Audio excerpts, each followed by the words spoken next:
investing in property makes sense. Investing in the right property takes knowledge.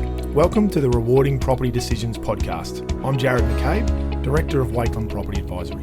Join me for expert insights into the fundamentals, trends and opportunities to help you create long-term wealth through smart property decisions. Hi everyone and welcome to episode 65 of the Rewarding Property Decisions podcast. So the spring market is well and truly underway. As we record today, we're leading into the largest auction weekend of the year for Victoria. There'll be over 1,700 auctions this weekend. So it's certainly a very well supplied market.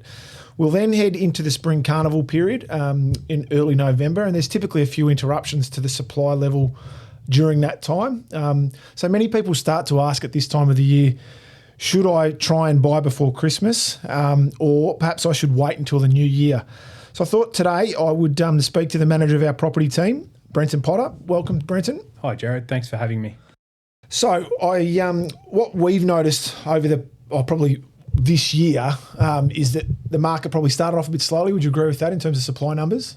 Yeah, I tend to agree with that. Supply started off slow. We have seen an increase as we move towards the spring market, probably not as significant as previous years, but certainly, there's been a noticeable increase compared to the start of the year. Yeah, it was very light on at the start of the year, and it's certainly even through the winter, which we always expect. But August certainly really picked up, and September there was a number of 1,000+ auction weekends. Absolutely, and I mean from our point of view, we're noticing also the quality of stock improving as we get towards the spring market, which you don't always see, do you? I mean, this time of the year, and we'll get into that with some of the reasoning, but sometimes the spring market, although the supply can pick up, the quality doesn't always. Not always. That's not always the case, especially as you get towards the later months of spring, towards the end of the year. You can find sometimes sellers putting their property on the market in a bit of a panic, which can sometimes happen if they've purchased and are looking to try and dispose of their property before the year's out. Yeah.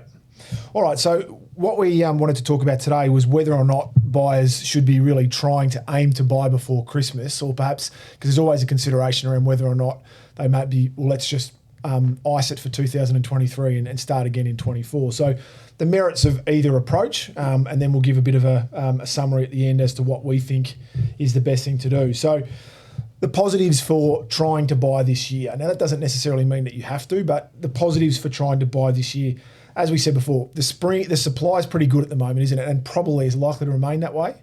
It is, yeah. I think, one of the major positives of buying around the spring market is the stock levels that have increased. Buyers have got more choice across the board. Look, that can sometimes bring more competition as well, but what I've noticed in my career in real estate is that, that's where you get the most opportunity to buy property. The other thing that you tend to notice with a lot of vendors that are selling between now and Christmas, so that real October, November, and even into December, is that they're generally fairly motivated, the vendors. More often than not, they're needing to sell. Now, that doesn't mean financial stress, but it can often mean that they've purchased and need to sell in order to get finance and keep things rolling. Absolutely. And, vendors would want to be careful with that in terms of if they're unable to get a longer settlement or trying to dovetail things, they can really put themselves in a bit of an awkward position if they buy first. So it's just something for all the sellers out there to keep an eye on and make sure that they get everything in line from that end. Yeah. Do you think the market's likely to change all that much between now and Christmas? No, I don't think so. And then coming into the new year, traditionally, I think vendors wait and hold back to see how the market's going to react, which naturally we don't get as much stock as we would have had probably the spring before. So and the other thing that we do quite often see, and this is I guess what we're talking about, is that some buyers whether they consider, well, maybe I'll wait till the new year, and there are many that do that, particularly once you get to the back half of November. So that can often offer some advantages for those that are prepared to stick it out for the rest of this year because they may not have as much competition. Yeah, that's right. So there's that benefit there. The other opportunity sometimes for buyers waiting into the new year, it doesn't always happen, but for those that leave their run late, vendors that leave their run late in putting their property on the market, if they don't get their result, it does hang out over the January period, and there can be some small windows of opportunities for buyers there. Not to pick up a bargain, so to speak, but to pick up a house that maybe a vendor, it's been on the market for a few months and they're ready to sell before the new stock actually hits the market. Yeah, the thing that you'd probably just want to be careful about as a buyer in that scenario is that why is that property hanging over? Because more often, quite often it is price, but sometimes it's compromised in a way that there's a reason that no one else has wanted to buy it either. Absolutely, and if that negative on the property can't be changed, then that's normally where the heavy discounts are on those types of properties. So the other element I think in terms of reasoning to try and get something done before Christmas is that we quite often see a bit of a spike in the new year when the market opens up, because you tend to find that there's a bit of pent-up demand over that Christmas New Year period. People weren't able to purchase. Perhaps new buyers go away and talk to family and friends over that period, decide that now is the time they want to buy. So there can be a bit more extra demand coming in at that time. So the competition can be a bit more fierce. In the new year, yeah, certainly it can. So that's where sometimes if you're looking at property and going, should I, there's this one here, it ticks all the boxes, I'm financially ready, should I wait till the new year? That's the risk that you run. Yeah. And so what I would say is that, when you're financially ready, if the right property presents itself, I wouldn't be waiting another, 3 or 4 months just for the sake of, the what if approach if the right one comes up. Because as you said, you could be coming up against a fresh set of buyers, people coming out of their rental homes, yep. And committed to buying, and there could be that pent up demand and extra competition. Yeah. The other thing, I guess, is that, and we hear this a lot, particularly with how hard it can be to get finance approved, is that you're almost wasting nearly 2 months of a pre-approval by having, if you get it approved in December, late November, really the back half of December, all of January, and probably the start of February, you're not going to have a lot to choose from. So it really means that you're most likely going to have to go through that approval process all over again. Yeah, and that's a really good point, Jarrod. And I think buyers into the market have to be prepared that you've got that small window in spring, and then you speak to your financial planners and accountants and people who are arranging your finance. Get the right advice there, because what you don't want, as you said, is that lapse of that 2 months of just December and January where there's actually no stock to buy you're wasting your pre-approval period there.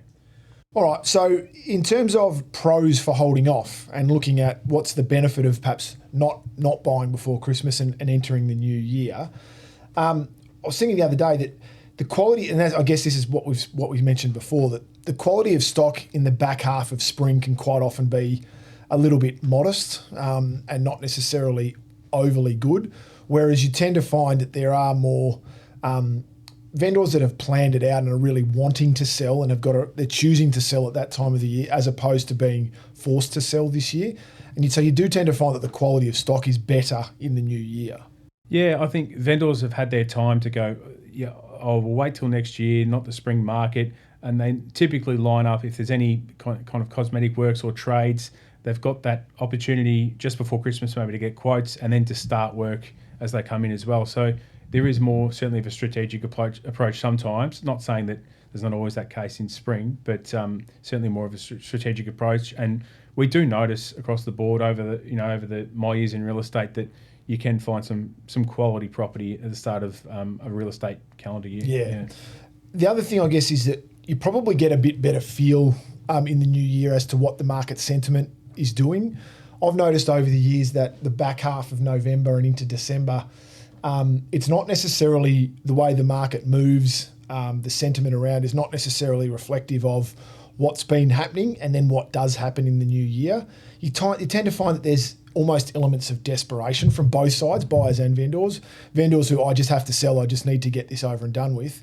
And buyers who are sick of looking, have missed out a few times through the spring and think, I've had enough, I just need to get something. And so that element of desperation doesn't necessarily reflect what the market's doing.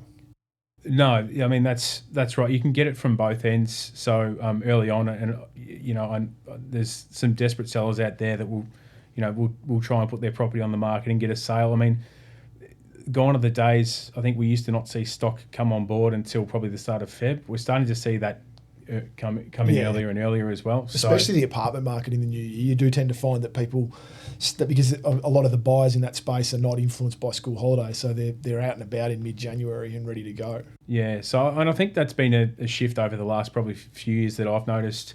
that vendors are prepared to, I guess, put their property on the market a little bit earlier in the new year than it has been.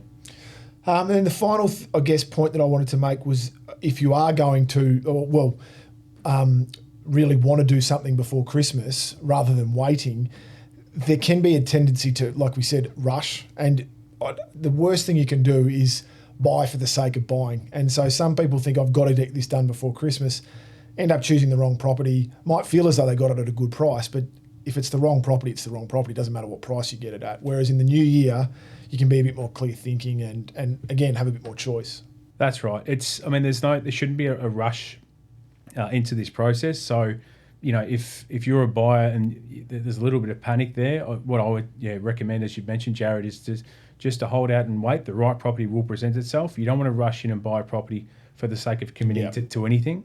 And the process, whether it's buying for an owner-occupier or to invest, it's about time in the market rather than just trying to time the market, so to speak, and pick the exact time too. Yeah. So the other thing that I think you mentioned to me earlier today was around buying an investment property and one of the benefits of doing it before Christmas. Do you want to just elaborate on that as to why that might be, if the right one's there, it could be a good idea? Yeah, so if the right property does present itself in spring, it can be a good time if you're able to negotiate a settlement towards the start of the new year from a rental perspective. Traditionally, that is one of the better times of the month to put your property on the rental market. So if you're able to negotiate that with the agent and it works well, that can be quite a good strategic play for investors out there.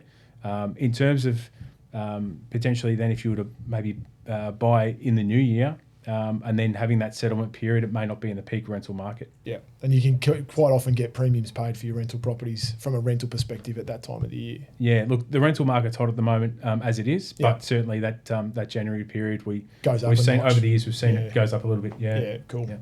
All right, that's probably about it. Did you have anything else you wanted to add? That's all. No. Very good. All right, well, thanks everyone for joining us today. It's episode 65.